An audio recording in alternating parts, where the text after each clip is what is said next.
تین کیٹیگریز اللہ تعالیٰ نے جنت میں دکھائی ہیں۔ ان الابرار یشربون من کاس کان مزاجھا کافورا، نیک لوگ خود ڈال کے پئیں گے، خود اٹھا کے کھائیں گے۔ یہ ہے بوفے سسٹم، بوفے لگا ہوتا ہے نا، آپے پاؤ تے آپے کھاؤ تے آپے پیو، تو یہ ایک بوفے سسٹم والی جنت ہے کہ جنتی ڈالتے ہیں پیتے ہیں۔ ایک اس سے اوپر وی آئی پی جنت ہے، یسقون فیہا کاسا کان مزاجھا زنجبیلا، کہ وہاں وہ بوفے سسٹم نہیں ہے، وہاں سرونٹ سسٹم ہے، نوکر۔ یہاں تو آپ کے پاس نوکر ہوتے ہی نہیں نا، تو بڑے سے بڑا مالدار بھی بیچارہ آپ پہ ہی موٹر صاف کر رہا ہوں، آپ پہ ہی میٹ صاف کر رہا ہوں، آپ پہ ہی پیٹرول پا رہا ہوں۔ تو کئی سال پرانی بات ہے، ایک نوجوان نے مجھے اپنی گاڑی میں بٹھایا، یہیں تو ہمارے انگلینڈ، مجھ سے کہنے لگا مولانا یہ 2.5 لاکھ پاؤنڈ کی گاڑی ہے۔ میں نے کہا اس کے میٹ کون دھوتا ہے؟ کہا ہم خود ہی دھوتے ہیں۔ میں کہا ساڑی سزوکی تھوڑے کول چنگی ہے، ساڈا ڈرائیور دھوندا ہے سارے۔ تو یسقون فیہا کاسا کان مزاجھا زنجبیلا، ایک وی آئی پی جنت ہے جہاں پلانے کے لیے نوکر ہوں گے، جہاں پلانے کے لیے فرشتے ہوں گے، جہاں پلانے کے لیے جنت کی لڑکی ہوں گی۔ میرے نبی کا فرمان ہے جنت کی لڑکی 7 سمندر میں تھوک ڈالے۔ میرے کتنے سمندری سفر ہوئے، ہر سفر میں میں یہ حدیث یاد کرتا ہوں تو پاگل ہو جاتا ہوں۔ سمندر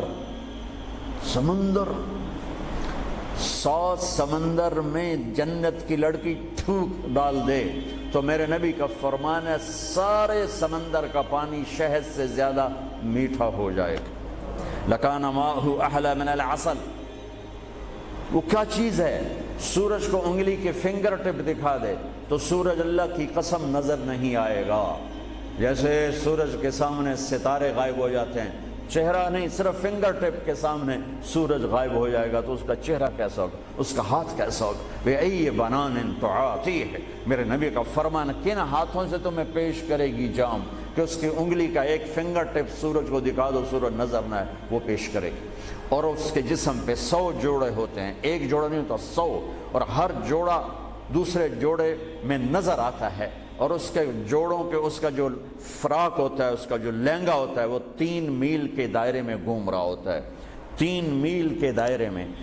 اور یہ اس لیے ہے کہ جنت کے لباس کا وزن کوئی نہیں، اس کا وزن ہے، یہ ویسٹ کوٹ کا وزن ہے، اب تھوڑا وزنی لگ رہی کہ گرمی محسوس ہو رہی۔ جنت کا جو لباس ہے اس کا دھاگا نور سے بنا ہے، نور کا وزن نہیں ہوتا، تو 100 پہنے یا 1000 پہنے، 100 جوڑے اللہ بندوں کو بھی پہنائے گا، جنت کی لڑکیوں کو پہنائے گا، 100 جوڑے میں اس کا جسم چاندی کی طرح چمکتا نظر آئے گا، وہ اس کی طرف بڑھے گی، ایک قدم جب اٹھائے گی 1 لاکھ ناز و انداز اپنے خامد کو دکھائے گی۔ یہ وی آئی پی لوگوں کی جنت ہے، ایک وی آئی پی، چاہے لکھاں وی لا دو، لکھاں کروڑاں وی آئی پی۔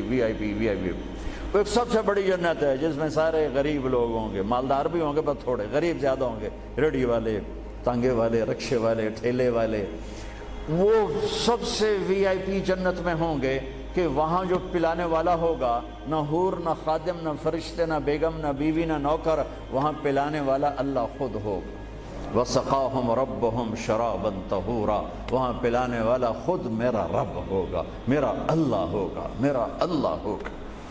اور جنت کا ایک چشمہ، اس کا نام ہے تسنیم، ایک دریا تسنیم، باقی سارے دریا چشمے زمین پر چلتے ہیں، جو تسنیم ہے وہ زمین پر نہیں ہے، وہ ہوا میں چلتا ہے۔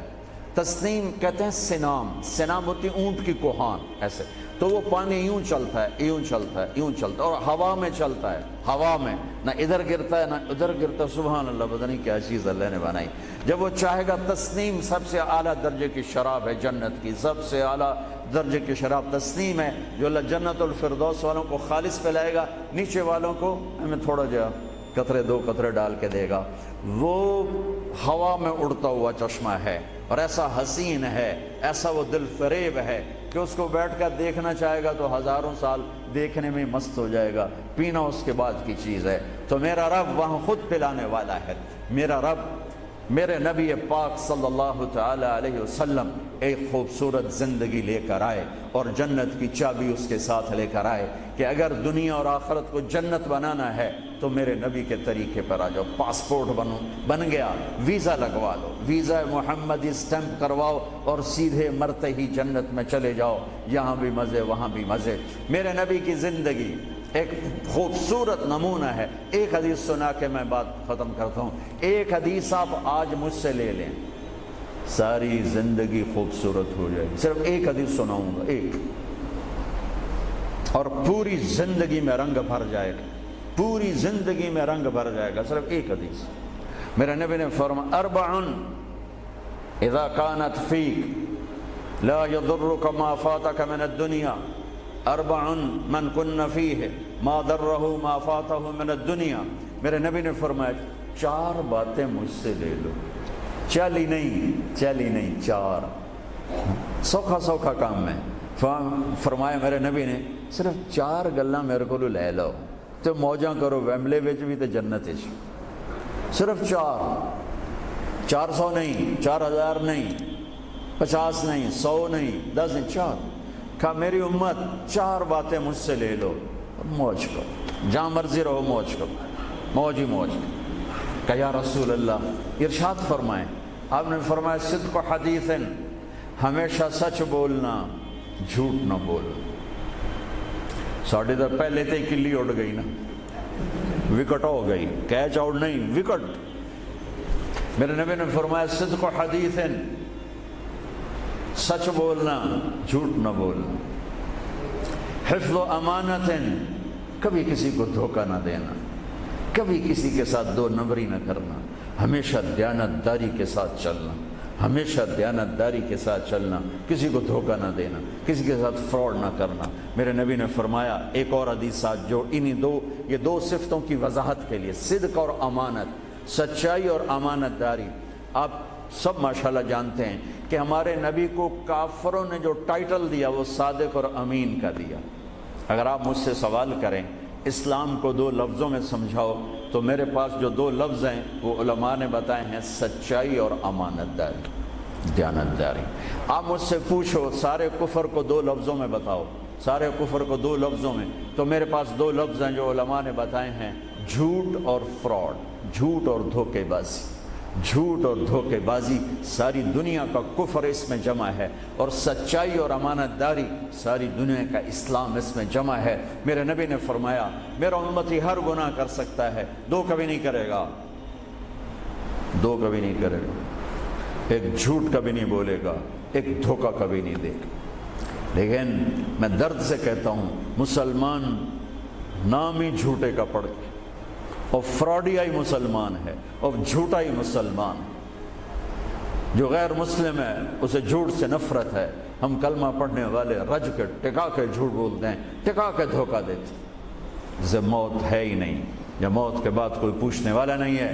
تو میرے نبی نے فرمایا 4 باتیں بتا کے جا رہا ہوں. آپ نے فرمایا میں وہی 4 باتیں اپنے نبی کی بتا کے جا رہا ہوں, سچائی, امانت داری, جھوٹ نہیں بولنا, دھوکہ نہیں دینا. تیسری بات حسن و خلیقت, اپنے اخلاق اچھے رکھو, اپنے اخلاق اچھے رکھو. معاف کرنا بھی سیکھو, معافی مانگنا بھی سیکھو, درگزر کرنا بھی سیکھو, اور جھکنا بھی سیکھو. سخاوت سیکھو, محبت سیکھو, دلداری سیکھو, تواضع سیکھو, عاجزی سیکھو, خدمت سیکھو, لوگوں کے سامنے بچھنا جھک جانا سیکھو. اکڑنے والے ٹوٹ جاتے ہیں, بچھنے والے کامیاب ہو جاتے ہیں. جس شاخ پہ پھل ہوتا ہے وہ نیچے جھک جاتی, جو شاخ خالی ہوتی ہے وہ اوپر کھڑی ہوتی. تو تیسری بات فرمائی اخلاق ٹھیک کرو. سارے اخلاق کا ایک جملہ بتا دیتا ہوں, سارے اخلاق کا ایک جملہ بتا دیتا ہوں. میرے نبی کا فرمان احسن الی من اساء الیک, جو تمہارے ساتھ برا سلوک کرے تم اس کے ساتھ اچھا کرو. ایک جملہ. برے کے ساتھ برا بننا یہ کون سی بڑی بات ہے؟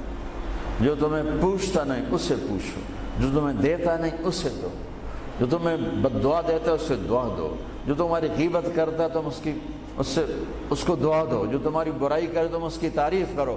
پھر دیکھو اللہ کا غیبی نظام کیسے آپ کو ہوا میں اٹھاتا ہے اور اڑاتا. تو تیسری بات میرے نبی نے فرمائی اخلاق اچھے کر لو. چوتھی بات میرے نبی نے فرمائی, چوتھی بات, آخری بات, عفت فی طعمت, عفت فی طعمت, جہاں مرضی رہو رزق حلال کماؤ, حلال روٹی کماؤ, حرام نہ کماؤ, حلال کماؤ, حرام نہ کماؤ. کہ رزق حلال ایسی دولت ہے میرے نبی کی مجلس میں ایک صحابی بیٹھے تھے، سعد بن معاذ۔ آپ کی نظر ان کے ہاتھوں پر پڑی تو وہ بڑے سخت جیسے مزدوروں کے ہاتھ ہوتے ہیں، لوہے کی طرح۔ تو آپ نے ان سے پوچھا، سعد یہ تیرے ہاتھوں کو کیا ہوا ہے؟ کہ یا رسول اللہ میں بچوں کے لیے روٹی کماتا ہوں اور اس کے لیے دہاڑی کرتا ہوں، مزدوری کرتا ہوں، تو اس سے میرے ہاتھ سخت ہو گئے ہیں، تو آپ مجھے دیکھو۔ آپ نے ان کا ہاتھ پکڑا اور ایسے بوسہ لیا سب کے سامنے اور فرمایا بچوں کو حلال کھلاتے ہوئے، حلال حلال، شراب بیچ کے نہیں، جوا چلا کے نہیں، بچوں کو حلال کھلاتے ہوئے جو ہاتھ ایسے ہو جاتا ہے اس پر دوزخ کی آگ حرام ہو جاتی ہے۔ ایک حدیث بھائیو لے لو، میں لے لوں، میں بولنے والا بھی محتاج ہوں، آپ لے لیں، آپ سننے والے بھی محتاج ہیں، اللہ کی قسم دنیا بھی ہماری بن جائے گی، آخرت بھی بن جائے گی۔ تبلیغ کا کام ان خوبصورت صفات کو سیکھنے کی محنت ہے۔ آپ سب سے گزارش کرتا ہوں کہ اور زیادہ نہیں تو مہینے میں 3 دن ضرور آپ جایا کریں تبلیغ کے ساتھ، انشاءاللہ اس سے آپ کو بہت فائدہ ہوگا، بہت خوبصورت زندگی نصیب ہوگی۔ اور آخری بات یہ کہتا ہوں، اگر آپ کسی سے لڑے ہوئے ہیں تو اٹھ کے صلح کر لیجیے۔